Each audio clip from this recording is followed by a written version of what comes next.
ezali mutuka na biso nyonso mukumbi akoki kozala se ye moko mais peuple nde esengeli apesaka permis de conduire. Sombele suka ya bisanga, olobo suka ya bingwele, mungongo ya Congo suka na bemission tope makita oyo kusangisaka ba Congolais. Tokosala ba analyse ya ba faits socio-politique, émission politique ya mboka. Kuluka koyeba ete ndenge nini bandeko oyo topesaki ba permis de conduire batambwisa bituka, ndenge nini batambwisaki mituka, bakokoso nini bazwaki yango na nzela, est-ce que versement ezali kosalema malamu, est-ce que chauffeur azali kolia te koleka mokolo mutuka. Chaque jeudi na 8h30, chaque vendredi na 16h15 minutes. Ngongo ya Congo, lubao ya Yonango.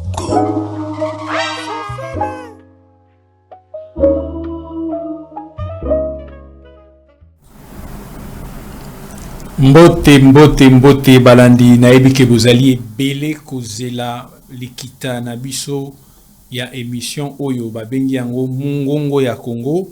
Mungongo ya Congo ezali émission bozali kozela ebele bino bakolo mutuka oyo babengi yango Congo à travers émission oyo bokosala rabongo entretien ya mutuka.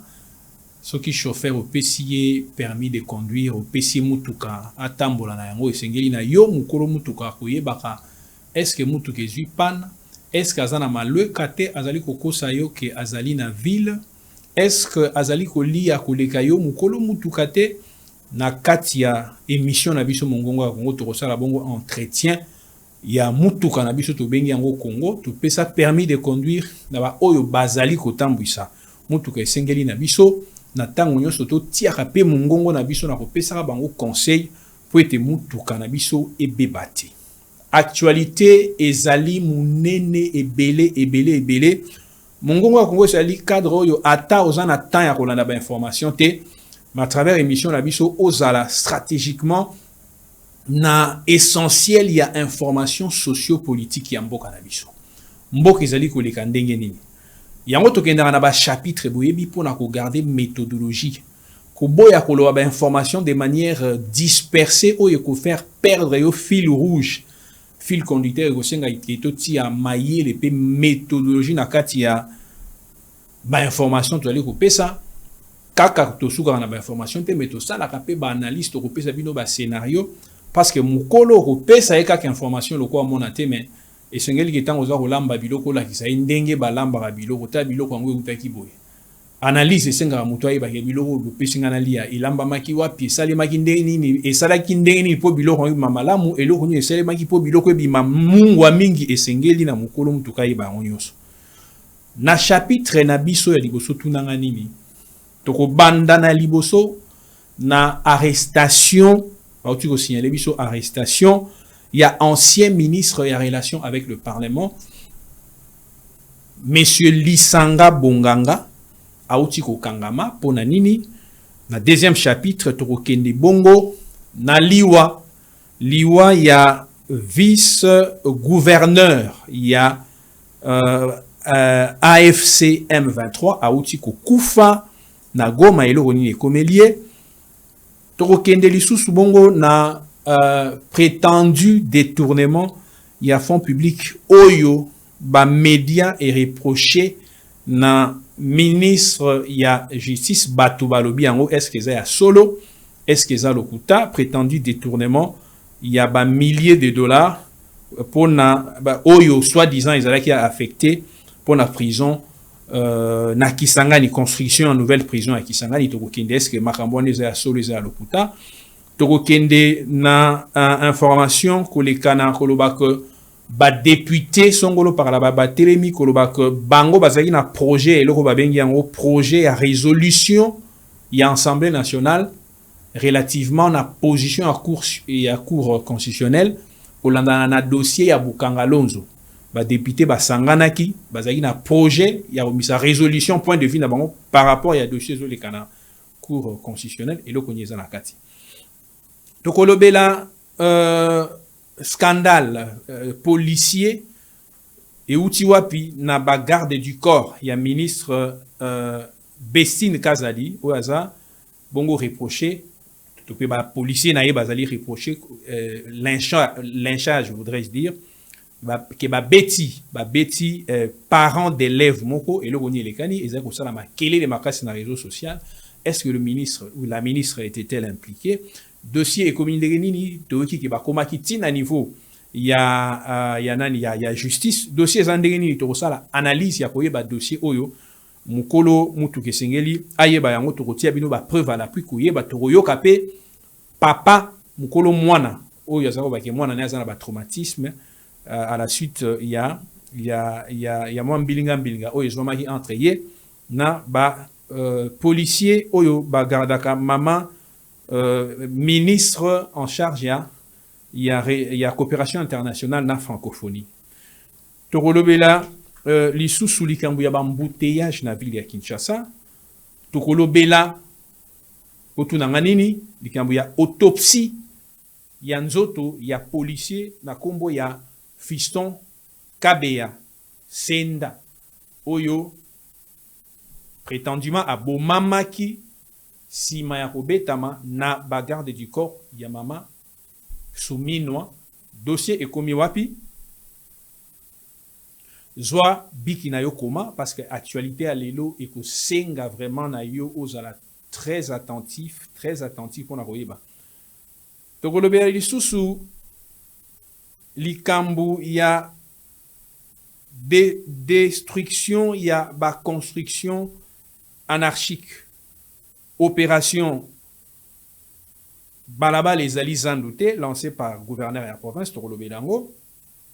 Nicolas Kazadi ba propos na eza ko continuer ko créer polémique qui peut ba action politique et judiciaire. Au-delà ya ba action et à service ya sécurité.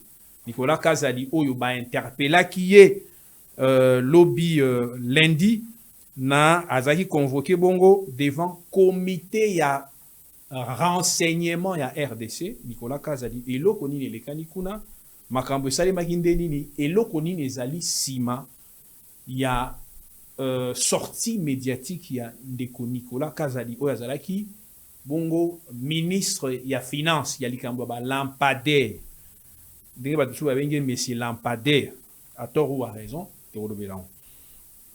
Japon epesi don na RDC don ya nini tokosolola yango. Tokolobela lisusu découverte ya ba jugement ya cuivre ya cobalt ya cassiterite autour na wapi na Congo central. Eza kotia panique na ba salon moko songolo pakala tokokota na kati parce que yo mukolo mutuka yo mukolo mabele sengeli yo yeba likambo eza kolekana na Congo central. Mindele baza sima eza ndenge nini tokolobela lisusu bongo likambo oyo tokobenga ngo scandale na France. Ba français misusu bazali ko reprocher président na bango kolobaki ye akomelaka bongo drogue to pe na éviter tokobenga ngo na lingala ndenge nini tokotia ba vidéo to sala analyse to leka sans plus tarder mungongo ya Congo tokoloba ngo na ko yebisa muninga za pena ala lati pesanga men ya bien zo biki na yo koma parce que mayangani e bandi tolobi likambu ya arrestation so ki reje ko tia biso photo ya Lisanga Bonganga akangami lelo na tongo botunanga eza likambu ni journaliste akokosa yo ezalité instruction étant donné caractère nango secret et puis si même opportunité na médiaté ezwa moi briefing na ba soupçon makambo oyo ba reprocher Lisanga Bonganga toyoka ikazaki maladie mais aujourd'hui nous apprenons que Lisanga Bonganga auti ko kangama après émission awa tokokita sur terrain ce qui nous va permettre pour na kokende koyeba solo eloko nini bakangeli ndeko Lisanga Bonganga oyo azali bongo ancien ministre en charge de la relation avec le Parlement. Ce qui tozuba information tokozonga pour na kopesa bino koyebisa bino eloko nini ezali kolekana. Mbango tokokenda ba tokota na ba analyse nani ministre ya justice reproché na ba journaliste songolo pakala to lundi kolobaki ministre ya justice a détourné na kolobamo conditionnel a détourné c'est pas 30 quelques mille de dollars au ezala qui affecté pour la construction, il y a prison, il y a Kisangani. C'est vrai ou faux? Jusqu'à preuve du contraire, biso tozu élément moko te ezali ko tia ba charge du ya ministre. Mais information par contre toza nango eza que à la suite il y a information au ministre Constant Mutamba abimisa qui réaction na ye koloba que bikambo o bazali ko reprocher ezali lokuta mbongo moko te ebima. Mais biso na ba caméra na biso toko promettre bino que toko kitali sous na se koluka ministre Constant Mutamba po apesa biso ma information biso attaque bakolo mutuka toyeba est-ce que mbongo ya solo ebima ki pona ko réparer mutuka et que ministre a mbongo yo mais jusqu'à preuve du contraire toza na belima moko rationnalité oyo ekoki ko permettre biso ko imputer na ministre de la justice makambo oyo balobi sur ye. Vice-gouverneur ya M23 auti ko kufa botali wana vice-gouverneur auti ko kufa auti na ba information tozu nango eza que d'abord il faut renseigner que vice-gouverneur oyo azalaka nommé na Paul Kagame. C'est un Rwandais. Il est nommé Paul Kagame comme vice-gouverneur. Il y a un AFCC M23. Il semblerait que Batouya M23 ba sepela ki na yete nde angwana ba liesi mbuma. Voilà ba information pour l'instant toza nango ya wana toke na wana denga flash. Flash monsieur Zali que Assemblée nationale au travers ba élu Songolo Pakala. Ndambu ya ba député ba temi koloba que ba kotisa ki projet na bango ba bengi yango projet à résolution de l'Assemblée nationale relative à l'affaire Bukanga Lonzo à charge de M. Matata Mponyo. Matata Mponyo en tant que député a bénéficié qui n'a soutien ya membre ya Assemblée nationale oyo bango basali initiative ya et là, on va bien résolution, depuis projet à résolution, bah côté ça qui a mon bureau pour na ça la déclaration na bango résolution qui va s'insurger contre le fait que Matata Mponyo azoyi ba immunité. Est-ce que Bikambuluko la Mukanda o ya projet à résolution na contre une affaire judiciaire, est-ce qu'ils allaient prévu na loi? Admettons même que ce qui procédure judiciaire contre député ils ont respecté. Est-ce que c'est pour autant que pouvoir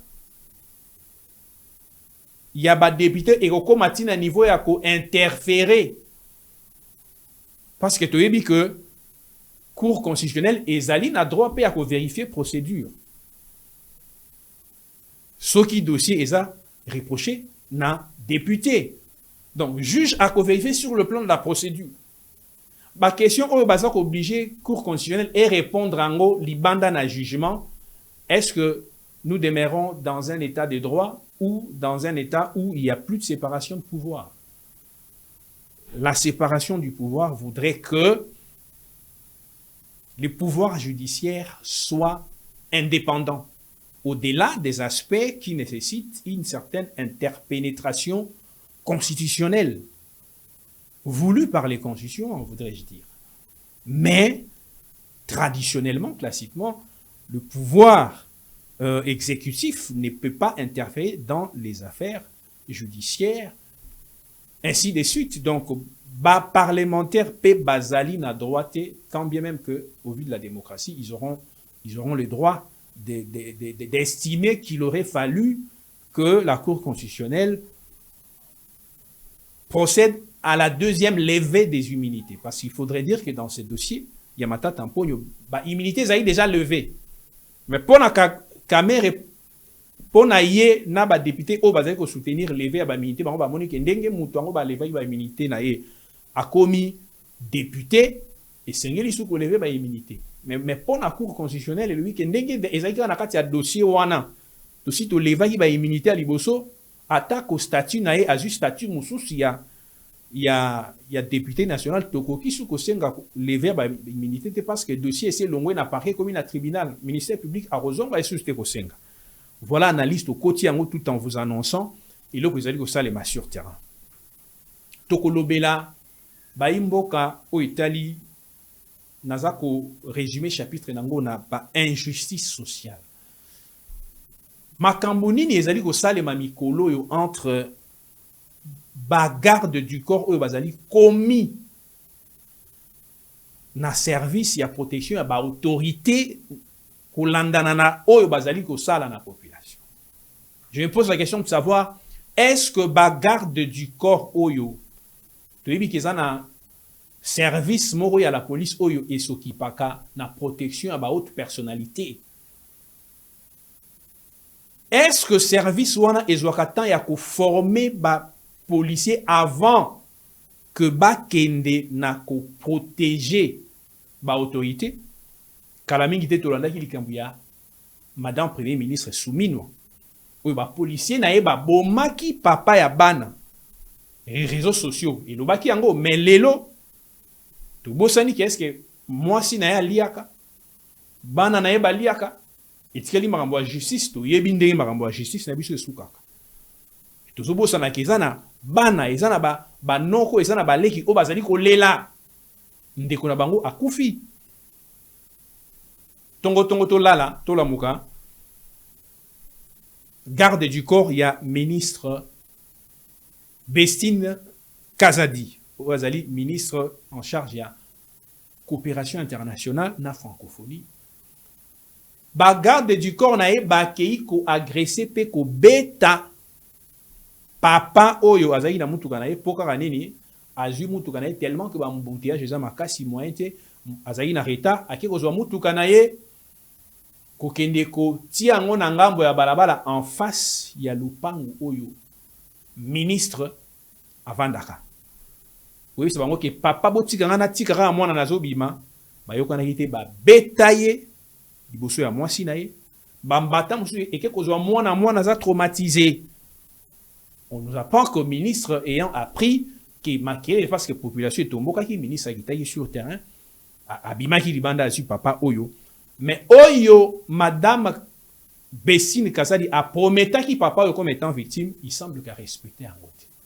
Bah surprendre Sima que mutu kanaye Oyo ba tobola ki ba pine nyoso ba jion ba ki tirant dans la police ba komisi yende lokola mutu Oyo agressé alors que ba parole ya ministre Zalaki que Kobanga tenga na en charge na mwana na yo sur le plan médical et puis na kolinga makamona et les kanandenge ya bien.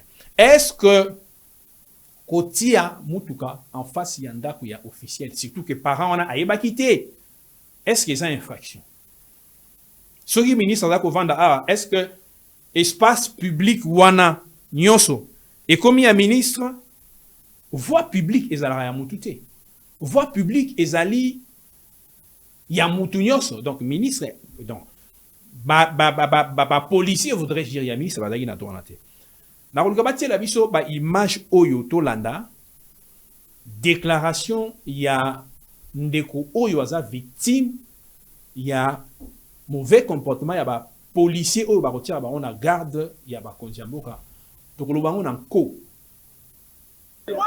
Cette image est illustrative. C'est d'un père de famille protecteur. Ce responsable en partance pour l'école de son jeune enfant a vu sa route être interrompue pour être passé devant la résidence de la ministre Bestine Kazadi Litabala, située sur l'avenue Colonel Lebea à la Gombe. Ces policiers commis à la garde de ce membre du gouvernement central ont estimé que monsieur a enfreint la loi en voulant garer devant cette résidence. Pire, ces policiers ont troué à l'aide de baïonnettes 3 de ces 4 pneus, occasionnant l'arrêt du véhicule et donc un bouchon empêchant la circulation aisée. Témoin de l'événement, la population est montée au créneau pour dénoncer l'excès du pouvoir de ces policiers extraordinaires.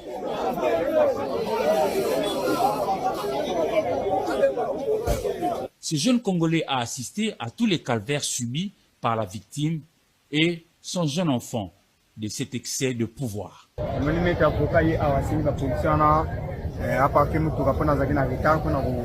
Ce maître avocat a sollicité auprès des policiers pour garer et vite aller déposer son fils à Fatima. Mais eux l'ont mal pris et ont commencé à les battre. Ensuite, ils ont détruit ses pneus.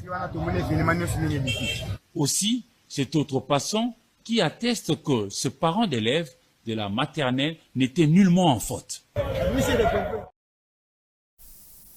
Eza mawa mingi, eza vraiment mawa. Bolandi ba image. Est-ce que kozala garde du corps ya ministre ezali kobosana ke oza policier oza pe vulnérable parfois 3 mois impayés. Est-ce que kozala pene ya mokonzi ezali kobosana ke mandat ya mokonzi wana ezali pour quelque temps ekoleka et puis si mokozonga na camp soki régi oyo kotiela biso ba déclaration ya papa oyo pendant 1 minute avant tozonga tokoloba on encore policier à la garde de Madame Bestine, mon enfant a reçu un coup à sa joue gauche. Elle a eu une petite lésion que le médecin a déclaré qu'on puisse observer et puis qu'on prend les médicaments. Ce qu'on a payé à l'hôpital là, en tout cas, je te dis et je répète, je ne sais pas combien ils ont payé et quoi. Je n'ai rien vu comme montant. Je ne sais même pas qu'est-ce que ça représentait comme montant. Mon souci est que quand nous sommes sortis de l'hôpital, Madame Bestine, pardon, d'abord j'ai sauté brûler une étape. Madame, quand l'événement s'est passé, Madame Bestine s'est engagée avec moi. Il m'a fait entrer dans sa parcelle, moi-même et l'enfant, et 2 parents de Fatima, 3 parents de Fatima. L'un d'eux est le président du comité des enfants. Et 2 autres parents, et moi-même, nous étions 4 parents et mon enfant. Madame Bestine, je lui prends dans ses mots, elle dit, monsieur, qu'est-ce qui s'est passé? Je lui ai expliqué les faits. Elle s'est exclamée en disant, sorry pour le comportement de mes policiers. En tout cas, excuse-moi pour ça, je vais réparer. Vous me suivez, madame? Très bien, je vous écoute, je vous entends très bien. Madame Bestine me dit, je vais... Bandeko bolandi binomoko ndeko yo, papa. Na sayi na mboko pona ba respecter il faut zala ndeko ya. Il faut tambola na mutuka ya. Izali mawa mingi. Moi, je pense que auditeur de garnison, il faut alande la makambu oyo. Mais pas ces gens qui ministre alobaki a soigner mais si mabaji dossier ba ke na ngosu na la police ba linga ba kangi mutuka ya ndeko oyo. Auditeur de garnison, auditeur supérieur devant eloko eza ko sala flagrance, ezali ko bebisa crédibilité. Il y a la police ezali chargée na protection ya population. Entre population et la police, inimitié et koki kozalate. Policier a vivre ka sima ya population. Policier pe azali na ba problème na ye. Ba konzi oyo bozali ko protéger wana eza musala malamu. Mais ba konzi wana bazana compte à rendre. Ba konzi wana bazana compte à rendre. Comportement ya boye. Tout le monde qui yango même ba policier contre policier. N'affaire soumino. Et en résumé, tu dois comprendre que l'autorité politique, bazali prête na ko supporter ba conséquences ya politique na ba. Conséquences ya politique nini? Ba embouteillage. Ba embouteillage oyo tozomona na Kinshasa ezali conséquences ya politique ya ba autorité oyo bino bozali ko garder. Parce que ezali corps. Le gouvernement est un corps. Donc, il est autant que ministre Songolo parle, mais globalement, l'embouteillage oyo est dû par le seul fait que gestion ya banzela oyo bazali kosala de la part du gouverneur de province. Tout ça ici na gouvernement, tout ça ici na gouverneur de province comme étant ba autorité. Puis na misala oyo gouvernement central à Rosala, au Italie, au Bongisa Banzela, et ça misala oyo gouverneur de province à Rosala. On se pose la question de savoir ce qui ba misala oyo zeko sale malio na ville ya Kinshasa pour na Bongisa Banzela, ko asphalter Banzela, et ça likambo ya malamu to kosepela nango. Mais est-ce qu'il y avait une certaine planification? Mais pourquoi doit-on tout faire à la fois? Banzele Zangouki. Idée mon malamu bozu à réhabiliter. Boyo Kibiso. Mais est-ce qu'on doit faire tout à la fois? Mais Batu Barole Kande. Et maintenant, ndenge moyen bato ba circuler librement ezate parce que ba embouteillage eza makasi bino moko ba autorité bozali ko supporter ba conséquences ya politique na bino te. Dans ces pays, on est prêt à avoir un ministre, on est prêt à avoir un gouverneur. Briser le sens parce que ba embouteillage ezali moyen à patienter à supporter ndenge la population ezalité. C'est de la même façon que moni ba policier oyo baza kondimate que un Congolais a son droit au parquet parce qu'il y avait des embouteillages et ça na parking ité banzile za bloqué moyen ko parquer mutu ke parce que mitu ke to tonda na ko bandanga botinanga musu anzela. Donc balingi ke bambouteillage wana kaka population de a subir yango à long et à large bango d'une certaine manière baza prêter na ko subir conséquences ya politique na. Soki policier kabeya akufaki ezali parce que bakonzi ya mboka premier ministre azalaki prêté na ko supporter conséquences ya politique na bango ya gouvernement, conséquences ya politique na bango bato bazali ko diriger mboka ya gouverneur o e créer ba embouteillage a briser sens et que souke la police ndenge nini résultat ya autopsie surtout landiango e uti kubima et sali mawa mingi. Médecin légiste a confirmé que ya solo ndeko yo ba beta ki na bité soki munduki awa e buka ki e bongo ndeko kabea akufaki que son âme repose en paix. Nous sommes là pas seulement pour soutenir les actions des dirigeants du chef de l'État, nous sommes là pour autant dire non à tout ce qui apparaîtrait comme une sorte d'injustice contre le peuple. Et nous sommes là pour ça. Il y a un des Mungongo ya Congo. Surtout le baraka ya malamu pour na mboka. Tozaka teke tolo pour na mutu pour na ministre songol parala. Non, et les chefs de l'État, oyo ezali parmi bato balandaka émission oyo. Il faut ayoka ke makambu ya boy ezali ko déshonorer kaka ministre on a te kaka ba policier on a te mais ezali ko lamwisa makambu mususu bato ba vandaka na ona mutema. Et ezala mawa mingi non. Problème, il y a embouteillage, ezali dû par le fait que planification ezalité alors que to yebi ke bisa na biso ici la kambango mbango te. Fala yiba tika banzela mususu basali banzela mususu soki même soki ozana ba moyen ya kotonganda kote to yeba muto mayele asi sakana no rez-de-chaussée asilisi ba locataire ba koti si masala niveau mbale yoko ya obukinda ku ya kala nyonso mbala moko lebina tonga mais ba moyen sili mais finalement il y a un chantier, monsieur, ça a 20 ans, et s'il a raté, c'est une bonne initiative que de pouvoir donc aménager des routes, mais faudra-t-il voir faire les choses de manière que même si ça peut demander un certain sacrifice de la part du peuple, mais écrire embouteillage, ndenge oyo et komi nikoloyo, ils allaient ça là pas si mingi. Na confirmé, na bino kolobaka, na ta kolobaka autopsie. Autopsie, oyo, il a ici que ndeko kabea, ya solo, akufaki à la suite, babi traumatisme crânio-encéphalique.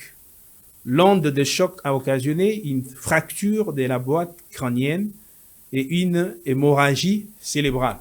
Wana ezali, résultat, il y a autopsie, oyo ebimi, na dossier judiciaire. Et ko senga sikoyo na justice et kata, et tumbu contre major sokinani oyo na troupe naye mubimba.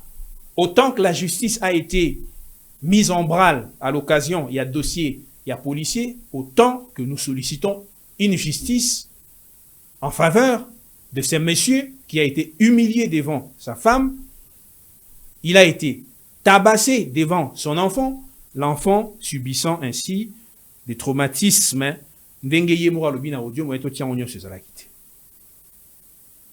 To boyi to za na camp moko ya ba riche na camp mususu ya ba pauvre parce que bozui permis de conduire ba moto apesi bino ezali nde ya solo population ndenge moko to ko encourager destruction ba construction anarchique mais autant to zoluka justice et salement na ba oyo ba pesa pe ba permis de conduire pour na ba construction anarchique en ezala. Toboyi justice, il y a 2 poids 2 mesures. Destruction, construction anarchique. Très bien, c'est bon. Mais ceux qui ont dit que tu as l'état, ba certificat, ba conservateur wana. Ceux qui ont dit que c'est que lobby ba ça là parce qu'ils auraient rien perdu parce que les conséquences c'est Iroko et la population. Nous encourageons la procédure parce qu'il y en a qui construisent sans qu'on soit mikanda. Mais ba o ba zoa ka mikanda. Par le endroit qui sont de bonne foi. Mouto a de bonne foi. Au total, que toute personne mise dans ces conditions-là pouvait croire qu'elle était dans une situation licite. Juridiquement, loi et quoi adoucir peine. Parfois, bako sanctionner parce qu'il était de bonne foi. Il y a un que autant détruire la constitution anarchique, autant et sengeli ba condamner bateau baza à la base de la constitution anarchique et zakara ba constructeur té et zapé bateau ba pesa mikanda ndenge moko so itokangi ba kuluna une très bonne chose bongo ba fonctionnaire ba ministre oyo bazali koyiba ba jouisseur to komi komona na ba jouisseur mususu bango moko ba komi ko dénoncer jouissance ba jouisseur wana il faut balandela bango to ko kanga ba kuluna c'est bien mais justice est ça les makakate lorsqu'il s'agit de petits peuples. Pour décorer que Moussa les alliés au Salema. Mais au fond, vous allez au tika ba étranger, vous allez au teka ba sachet. Ba sachet. Bokanga ba libanais ba o bazana mbongo. O ba importaka ba sachet. Mais comment ba kangi moi nazo teka mai mais ba libanais o ba importaka bango moya okanga bango te. Donc et là obiso to boyi ezali de pas de mesure. Autant to féliciter discours ya gouverneur ya lobake nzela ezali zandouté c'est très bien nzela ezali zandouté mais en tout cas les kamonabi ya ba libanais pe Congo ezali Liban te Congo ezali Pakistan te Congo ezali Chine te bazali koteka ba détail ba action na bino ko zaki to so to moni bosali eloko moko oyo et punir ba récalcitrant oyo baza issu na population mais de l'autre côté pe et punir ba homme fort oyo bazali ko sala makambo oyo ezali ko violer ba règle oyo bino bo établir yango ko sala équilibre sinon te recréer société moko d'une part il y a des riches et de l'autre part il y a de pauvres classe moyenne de boye bino moko ezala kana ngote to kende na dossier il y a Nicolas Kazadi ancien ministre il y a finance azalaki convoqué devant, il y a comité à renseignement. Tout le monde comité à renseignement est anini. Avant l'oba, signification comité à renseignement, que les 8 mai, donc jeudi, Azalaki déjà interpellé, Azalaki Namboujimaï, à mon bongo, Azalaki embarqué de force, Bazongisaki na Kinshasa. Bakangaki était batikaki. Le 9 mai, résidence nae Azalaki encerclé là-bas inconnu. Le 12, il y a lobby. A eu convocation, Nicolas Kazadi, a eu convocation, il y a comité, il y a renseignement. Comité à renseignement, ezali structure. Ezali ko réunir ba service union sur la sécurité. Tobandi na Conseil national de sécurité, toké na ANER, toké na CNC, ex-DEMIAP, toké na DGM, na ba service union sur spéciaux. Bazaka réuni au travail à Conseil de sécurité. Bangonde ba pesa kindeko Nicolas Kazadi. Convocation pour na aya koloba makambo. Certainement, ils ont un lien à sortie médiatique na ya suka o isa ki makele le makasi. Mais analyse à part information, mukolo ba yebisa biloko uti wapi. Balamba ki ya ndenge nini. Mwana mukende ko pesa ya rotuna yote il faut to kota sikuna kindoki. O ibomba misima ya makambo ya Nicolas Kazadi. Pourquoi Ndeko Kazadi aswami na ngungi nini pona asala discours oyo? Parce que moi na mayelo alandaka mungongo ya Congo oyo asala ba analyse à comprendre que non, eloko ezana eloko mo etindian. Normalement sortie médiatique ya Nicolas Kazadi oyo il fallait qu'il esale matango babandaki ko landela makambo na justice. Mais pourquoi Erwana lobaki yango ti azaki silencieux? Mais pourquoi R oyo ndeye abimisi ko lobaki ba jouisseur? est-ce que makambo azali koloba ezali ya solo to ezali lokuta mpo na nga namoni ke à 60 ou 70% eza ya solo mais naza zoba te mpo namonaka eza ya solo na beti maboko non pourquoi alobaki yango te ere ye azalaki na bafaire mipesa réponse pourquoi alobaki yango te ere bazali kolandela bango na justice avant bakanga oyo ministre mosusu oyo bakangaki akendaki na prison na dossier ya balampadaire ministre azalaki attaché na exécution selon Nicolas Kazadi pourquoi alobaki yango te pourquoi azala koloba yango lelo réponse ya liboso ezali que scénario ezali que Nicolas Kazadi au-delà il y a le fait que justice ekangi ete mais à se sentir rejeté azobenga téléphone bazwaka esuki pas président de la République il n'a plus rien à perdre n'ayant plus rien à perdre il fallait premièrement qu'on restaurer image naie pour na kosa la transition na opposition déclaration il y a Nicolas Kazadi au vu du fait que relation na ye na mokonzi mboka ezali souvient il faut négocier sa transition est-ce que Fayulu akondimaye est-ce que Matata akondimaye Katumbi akondimaye mais à travers déclaration na ye oyo ezali ko bongise ezali ko crédibiliser ye que azala recevable na côté à opposant et pour le faire il faut un prix il faut faire du mal au président de la République faire du mal pour que ça sonne aux oreilles des opposants na bateau bazaka na Félix Tshisekedi et pour que ça fasse du mal à étudier qui moment oyo il fallait qu'il y a bimisango et un moment oyo ba américain bazan a besoin il y a bon témoignage il y a gestion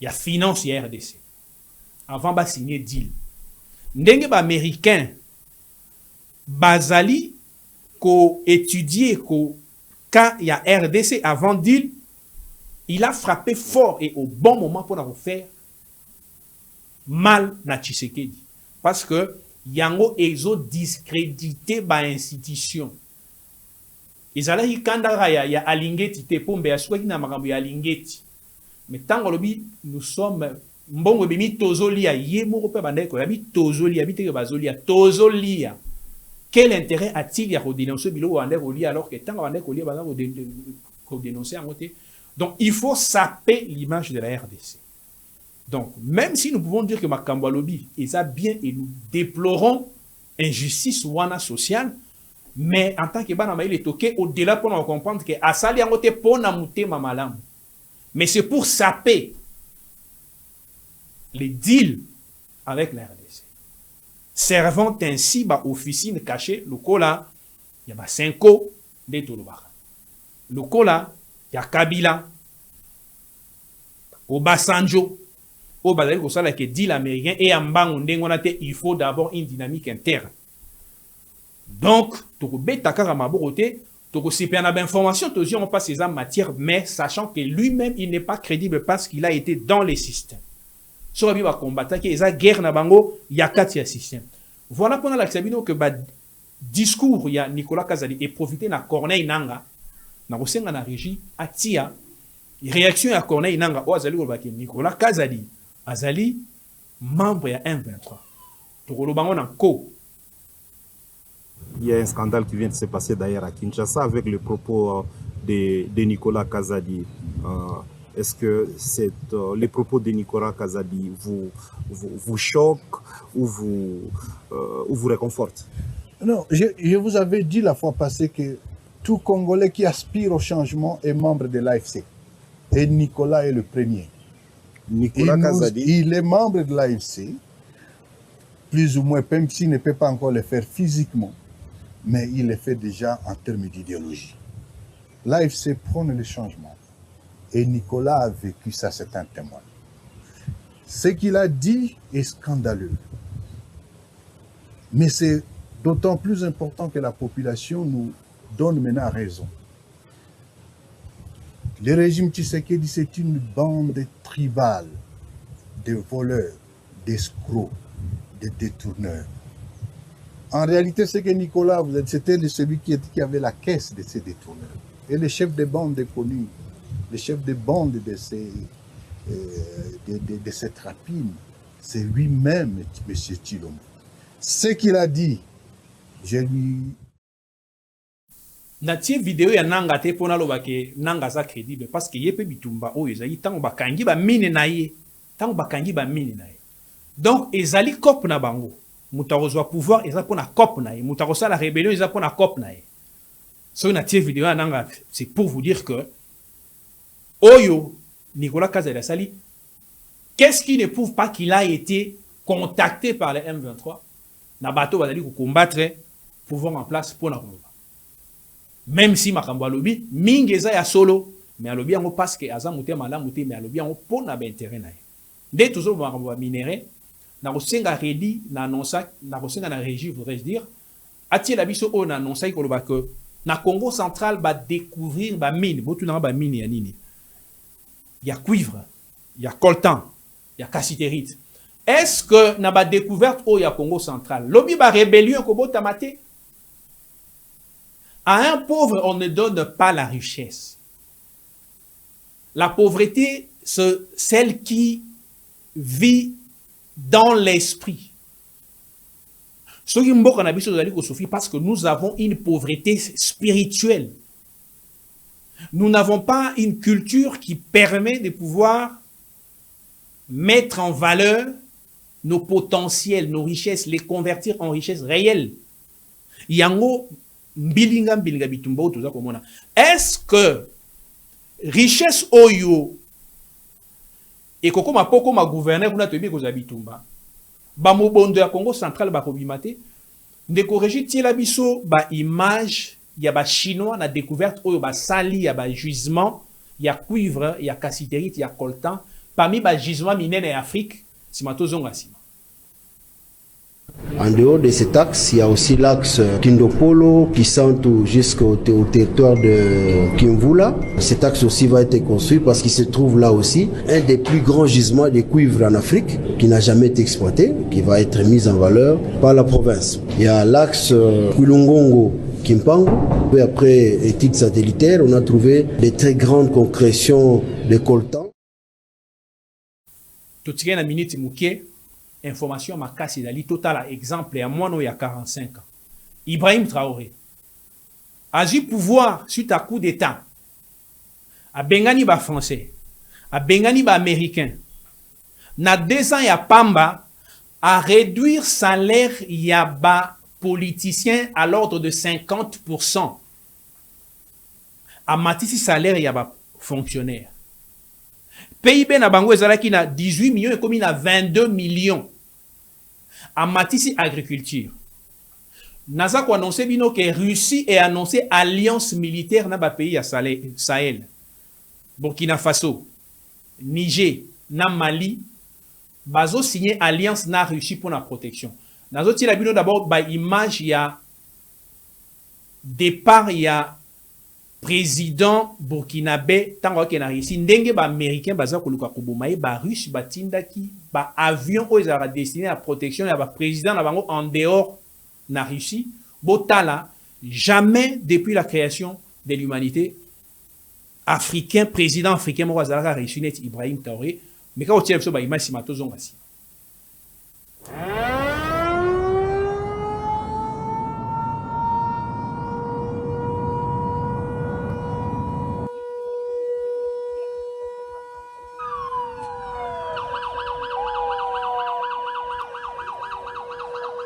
It is an honor to be here at the celebration of the 80th anniversary of the victory in the Great War.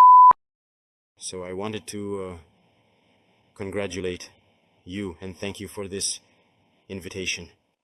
We will continue to assist your country in the preparation and training of new professionals.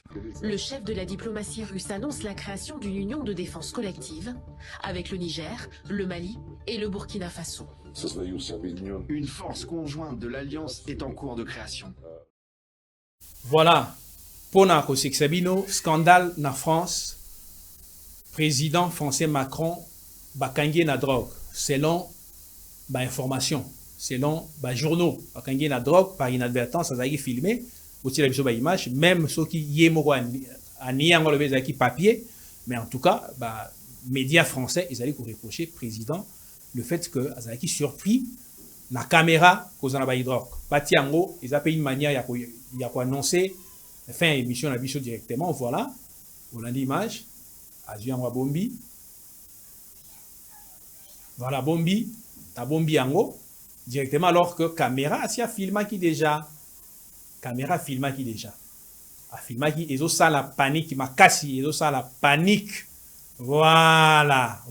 Sikoyo et le retour ya malamu yo mela mengité, to ko ina suka émission na biso, bati biso jingle na biso ya suka mongongo ya Congo, bolanda biso Congolo Royal na ba réseaux sociaux.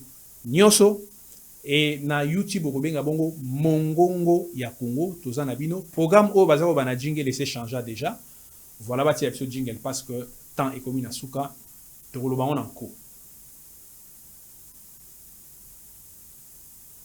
Congo ezali mutuka na biso nyonso mukumbi akoki kozala si ye moko mais peuple nde esengeli apesaka permis de conduire sombele suka ya bisanga olobo suka ya bingwele mungongo ya Congo suka na bemission to pe makita oyo kosangisaka ba congolais to kosala ba analyse ya ba faits sociaux politique émission politique ya mboka kuluka koyeba ete ndenge nini bandeko oyo topesaki ba permis de conduire batambwisa bituka ndenge nini batambwisaki mituka bakokoso nini bazwaki yango na nzela est-ce que versement ezali kosalema malamu est-ce que chauffeur azali kolia te koleka mokolo mutuka chaque jeudi na 8h30 chaque vendredi na 16h15 minutes ngongo ya Congo lubao ya yonako